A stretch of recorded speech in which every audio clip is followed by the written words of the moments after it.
For the 10th day of Techmas, we are going to create an audio file using Audacity. The first thing you want to do is to locate Audacity. It should be on your desktop. It should also be located on the Start menu under the A. So you can click on Audacity to load that program.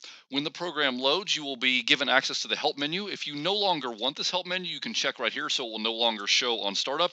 However, there are a number of useful links there, so I continue to let that show. So I'm going to click OK. The Audacity interface can be a little overwhelming. However, this is a very simple recording. So the first thing you will need to do is to make sure that your microphone is set up correctly. Right here it says internal microphone. Unless you have some sort of microphone that you plan to use for recording, you will use your internal microphone.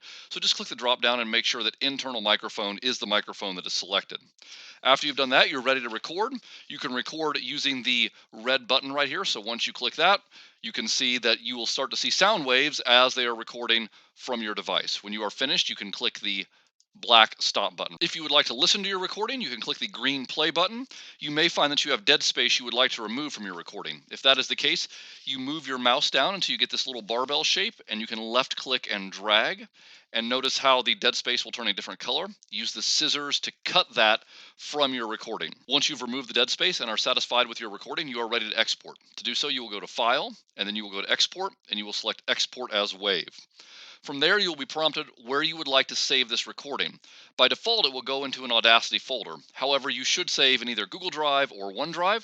In my case, I'm going to save mine in my Google Drive, and then I'm going to save it in an example Techmas folder, which will take me just a moment to locate.